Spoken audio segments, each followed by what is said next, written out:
अब हम सॉल्व करने जा रहे हैं illustration number 9th of the study material for the chapter BRS. ठीक है, तो इसमें हमें क्या दे रखा है, इसमें हमें ये दे रखा है कि एक ही हमें कैश अकाउंट दे रखा है और ये हमें पासबुक दे रखी है। अब बस दोनों में फ़र्क क्या है, दोनों में फ़र्क ये है, ये हमें 31 मार्च तक का अकाउंट बैलेंस दे रखा है और ये 1 अप्रैल 2017 से शुरू होकर स्टेटमेंट दे रखी है। तो इसका मतलब अब हमें इसमें बस दो चीज़ें आइडेंटिफाई करनी है। एक तो जो चेक इशू हो चुके थे लेकिन बाद में प्रेजेंट हुए, मतलब यहाँ तक में वो इशू हो गए थे लेकिन प्रेजेंट बाद में हुए, ठीक है, या फिर चेक मैंने यहाँ पे डिपॉजिट कर दिया था लेकिन क्रेडिट बाद में हुआ, मतलब ये जो क्रेडिट हुआ ना बाद में, ठीक है, या तो आप है ना, मतलब समझ लो अब हमें बीच में, मतलब अब देखो आप कैसे समझना है इसे।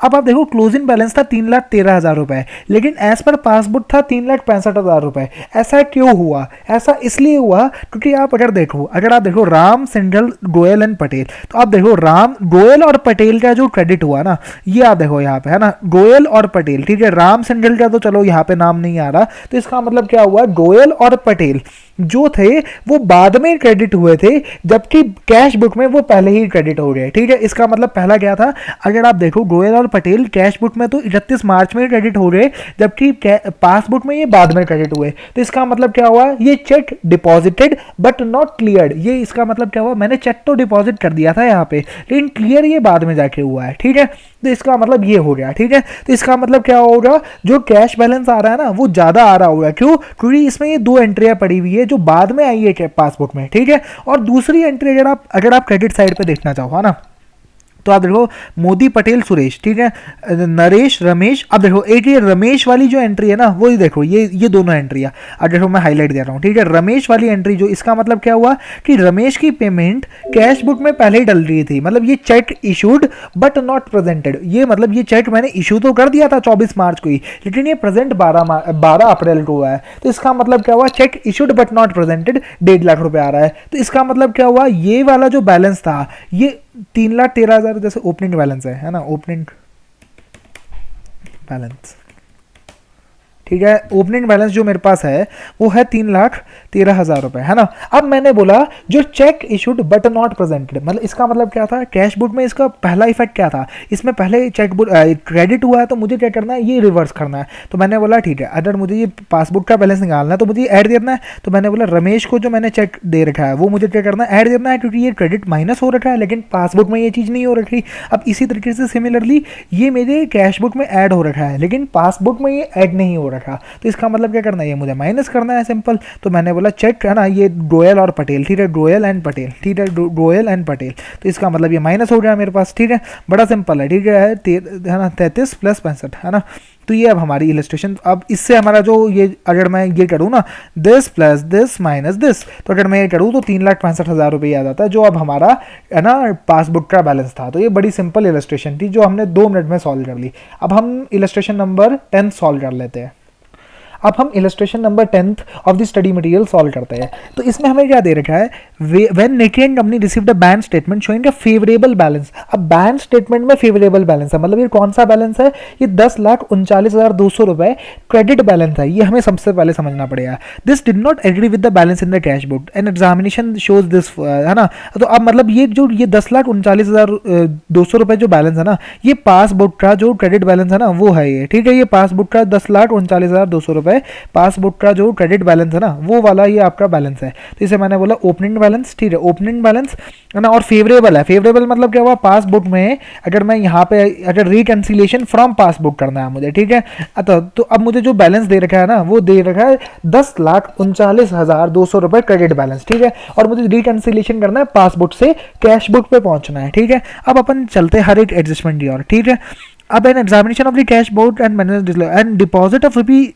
3,09,200 paid on 29 June 2017 had not been credited by the bank until 1st of July 2017। अब इसका क्या मतलब है कि मैंने बैंक में डिपॉजिट किया, कितने का डिपॉजिट किया, 3,09,200 रुपए का, है ना, और had not been credited by the bank until 1st of July 2017। अब एक चीज बताओ, जैसे ही मैं डिपॉजिट करता हूं तो मेरा क्या होता है, अगर मैं जैसे लेट सपोज इसका मतलब क्या हुआ, मैंने जब कैश बुक में क्या एंट्री हुई होगी, जब मैंने कोई चीज़ डिपॉजिट करी, मतलब मैंने check deposited but not yet clear, ये वो वाला एडजस्टमेंट है। तो जैसे ही मैंने डिपॉजिट किया होगा तो मैंने कैश बुक को बढ़ा दिया होगा, क्योंकि डेबिट व्हाट कम्स इन, तो मैंने एंट्री डाली होगी कैश अकाउंट, मतलब बैंक अकाउंट डेबिट टू, जैसे लेट सपोज नमन ने मुझे चेक दिया था तो मैंने एंट्री डाली होगी कैश अकाउंट डेबिट टू नमन, तो मतलब मैंने कैश को क्या किया होगा, 3,09,200 से डेबिट किया होगा, 3,09,200 से मैंने इसे डेबिट किया होगा। अब आप ये समझो, अगर 3,09,200 डेबिट हुआ कैश बुक, तो इसका मतलब क्या हुआ, अगर आप, अब ये एंट्री पासबुक में तो है नहीं, अब आपको क्या करना है, ये एंट्री पासबुक में भी डालनी पड़ेगी। क्यों? क्योंकि रिकंसाइल करना है आपको दोनों चीज़ों को। तो इसका मतलब अगर ये चीज़ यहाँ पे डेबिट है तो पासबुक में जो चीज़ डेबिट होती है उसका मतलब क्रेडिट होता है। तो इसका मतलब क्या हुआ, 3,09,200 रुपये, मतलब ये एंट्री आपने पासबुक में भी डाल दी। ठीक है, सिंपल शब्दों में अगर मैं आपको बोलूँ। ठीक है, फिर आप चलते हैं 31st March, the company had entered into hire purchase agreement to pay by bank order a sum of rupees 3 lakh on 10th of each month commencing from April of 2000. No entries had been made in the cash book. अब देखो, ये बड़ी important adjustment है। तो आप ये समझो, जब बैंक ने हायर परचेज की पेमेंट डायरेक्टली करी होगी तो बैंक ने हमारा अकाउंट क्या किया होगा, बैंक ने जब डायरेक्टली पेमेंट करी तो बैंक ने हमारा अकाउंट क्या किया होगा, डेबिट किया होगा। अब अमाउंट सोचो आप, हर 10 तारीख को पेमेंट होती है और हर 10 तारीख को 3 लाख रुपए पेमेंट होती है। तो इसका मतलब 10 अप्रैल, 10 मई और 10 जून, टोटल कितनी पेमेंट हुई, 3 पेमेंट इंटू 3, मतलब 9 लाख रुपए की पेमेंट पासबुक में डेबिट आ रही होगी। ठीक है, क्योंकि बैंक ने पेमेंट कर दी, लेकिन मैंने बोला अब मुझे, अब ये एंट्री अभी तक कैश बुक में नहीं हुई है। तो इसका मतलब अगर मुझे कैश बुक के बैलेंस पे पहुंचना है तो मुझे इसका रिवर्स डालना पड़ेगा पासबुक में, क्योंकि हम कहाँ से रिकंसिलिएशन कर रहे हैं, पासबुक से। तो मुझे इसका रिवर्स डालना पड़ेगा। रिवर्स का क्या मतलब है, अगर यहाँ पे डेबिट हुआ तो मुझे इसे क्रेडिट करना पड़ेगा। ठीक है, अब अपन चलते हैं नेक्स्ट एडजस्टमेंट की ओर। A customer of the firm who received a cash discount of 4% on his account of rupee 4 lakh paid the RM a check on 12 June. The cashier erroneously entered the gross amount in the bank column of the cash book.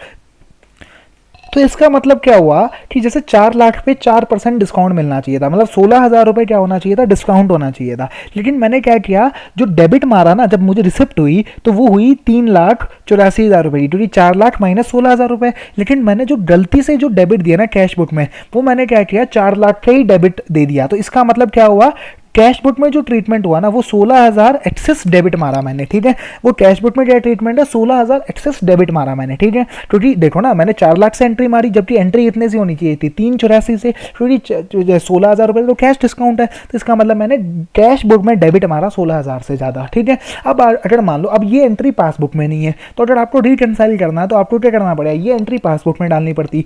और अगर ये cash book में debit है तो passbook में क्या होगा, credit होगा। तो मतलब आप ऐसे समझिए इसे। ठीक है, तो इसका मतलब क्या हुआ, अब हालांकि वो अलग बात है ये एडजस्टेड होगा या नहीं होगा, वो हमने पहले सीख चुके हैं हम। ठीक है, हालांकि खैर ये एडजस्ट होना चाहिए, एडजस्ट होगा ना, क्योंकि एरोनियस है ये चीज़। ठीक है, लेकिन हाँ, अभी आप ये समझो, ये एंट्री रिकंसाइल करने के लिए क्या होगा, पासबुक में एंट्री नहीं है तो आप ये पासबुक में एंट्री डाल दोगे, सिंपल सी बात है। अब अपन चलते हैं नेक्स्ट एडजस्टमेंट की ओर। Bank charges amounting to rupees 3,000 had not been entered in the cash book.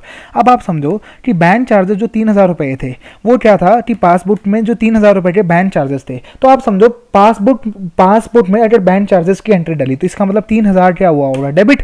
तो मतलब क्योंकि देखो ना, वो कस्टमर से रिकवर करेगा तो पासबुक में 3,000 रुपये डेबिट हो गए, क्योंकि कस्टमर से रिकवर करना है बैंक ने ये पैसा। लेकिन आप ये समझो, ये 3,000 रुपये जो डेबिट हुए, अब ये कैश बुक में तो डली नहीं एंट्री, और आपको बैलेंस पहुंचना कैश बुक का। तो मतलब आपको क्या करना पड़ेगा, इसका रिवर्स करना पड़ेगा। अब इसका रिवर्स का क्या मतलब होता है, इसको आप क्या करोगे, क्रेडिट। तो सिंपल से एडजस्टमेंट ये होगी। तो अगर आप देखो तो ये भी हो गया है ना। फिर अपन चलते हैं on 20th of June, a customer of the company directly deposited the amount in the bank but no entry had been made in the cash book. अब इसका मतलब क्या हुआ, जैसे ही डायरेक्ट डिपॉजिट हुआ तो बैंक ने क्या किया होगा, बैंक ने बोला होगा कि ये जो पैसा जो मिला मुझे 4 लाख रुपए का जो पैसा मिला, ये मेरी क्या है, लाइबिलिटी है। क्यों, क्योंकि मुझे कस्टमर को पैसा वापस देना है। तो ये कस्टमर के बिहाफ पे मैंने पैसा कलेक्ट किया है। तो इसका मतलब क्या हुआ, अब ये एंट्री मेरी पासबुक में तो है, लेकिन ये मेरी कैश बुक में नहीं डाली मैंने। तो अगर मुझे पासबुक से रिकंसाइल करना है तो मतलब ये पासबुक में ये एक्सेस एंट्री है, तो मुझे इसे रिवर्स करना है। अगर ये पहले क्रेडिट हुआ था तो मुझे क्या करना पड़ेगा, डेबिट करना पड़ेगा। सिंपल सा फंडा है। ठीक है, अब अपन चलते हैं नेक्स्ट एडजस्टमेंट की ओर ना। Rupee 11,200 paid into the bank had been enter twice in the cash book. अब आप ये बड़े अच्छे से समझना, पेड इनटू द बैंक है ना, मैंने मतलब rupee 11,200 paid into the bank had been enter twice in the cash book. अब आपको सबसे पहले तो ये समझना पड़ेगा पेड इनटू द बैंक का क्या मतलब होता है। पेड इनटू द बैंक मतलब मैंने डिपॉजिट कराया है, इसे सिंपल शब्दों में मैं बोलूँ तो मैंने क्या किया है, ये डिपॉजिट कराया है। तो इसका मतलब क्या हुआ, 11,200 एक बार डिपॉजिट हुआ, वो पासबुक में भी है तो उसमें तो कोई डिफरेंस नहीं है, लेकिन मैंने क्या किया 11,200 दो बार एंटर कर दिया। तो ये जब दूसरी बार एंटर किया ना मैंने कैश बुक के अंदर, तो ये क्या हुआ, कैश बुक में डेबिट हुआ। ठीक है, अब देखो आप समझो ये एंट्री अभी पासबुक में नहीं आ रही। ठीक है, तो अब अपने को क्या करना है, अब ये वाली एंट्री अभी पासबुक में तो आ नहीं रही, तो अपने को ये वाली एंट्री ना अब पासबुक में डालनी है। तो इसका मतलब क्या है, कैश बुक की एंट्री अगर पासबुक में जानी है तो इसका मतलब क्या होगा, ये आपका क्रेडिट होगा। तो इसका मतलब क्या हुआ, आपका ये 11,200 क्रेडिट हो गया पासबुक के अंदर। तो अब हम चलते हैं नेक्स्ट एडजस्टमेंट की ओर। नेक्स्ट एडजस्टमेंट है हमारे सामने कि a debit of rupee 11 lakh appeared in the bank statement for an unpaid cheque which had been return marked out of date. The cheque had been redated by the customer and paid into the bank again on 5th of July 2017। अब अपन ये समझते हैं क्या है। इसका मतलब ये है कि मेरे बैंक स्टेटमेंट में इतने रुपए डेबिट हुए, 11 लाख रुपए जो है ना, ये मैंने चेक दिया था लेट सपोज। ठीक है, अब मान लो वो चेक की एक्सपायरी होती है 3 महीने के अंदर अंदर ना। अब मान लो ये 3 महीने के बाद प्रेजेंट हुआ, लेकिन बैंक ने तब भी मेरा अकाउंट 11 लाख रुपए डेबिट कर दिया। ठीक है, और मुझे बोला कि आप ना अगर आप नई डेट वाला चेक लिया होगे तो मैं क्लियर कर दूंगा। तो इसका मतलब क्या हुआ, passbook has debit of rupees 11 lakh appeared in the bank statement, मतलब ये बैंक स्टेटमेंट में हो चुकी है एंट्री। ठीक है, फॉर एन अनपेड चेक, लेकिन ये चेक की पेमेंट नहीं करी उन्होंने। ठीक है, for an unpaid cheque which had been return the cheque had been redated by the customer and paid in. अब उन्होंने बोला कि ये रिवाइज कर दे लिया हो, डेट मतलब इसमें चेंज कर दे लिया हो आप। ठीक है, तो अब इसका मतलब क्या हुआ, पासबुक में उन्होंने डेबिट कर दिया मेरा अकाउंट। ठीक है, तो अब मुझे क्या करना है, अगर अब रिकंसाइल करना है तो उन्होंने क्या किया था डेबिट, तो अब मुझे क्या करना है, इसका रिवर्स करना है। तो इसका रिवर्स का मतलब क्या हुआ, 11 लाख रुपए मुझे क्रेडिट करना पड़ेगा। तो इसका मतलब मैंने क्या किया, इसे क्रेडिट कर दिया। तो अब मेरा ये क्वेश्चन ऑलमोस्ट कंप्लीट हो गया। तो अब मेरा अगर मैं कैश बुक निकालना चाहूँ, balance as per cash book क्या होगा, तो मैं क्या करता हूँ, टोटल ले लेता हूँ क्रेडिट साइड का दिस है ना। और मैंने क्या करा, अब जैसे लेट सपोज इसका मतलब क्या हुआ, जो balance as per cash book होगा वो 29,78,600 रुपये होगा। ठीक है, 29,78,600 रुपये। तो ये भी हमारी इलस्ट्रेशन कंप्लीट हो जाती है।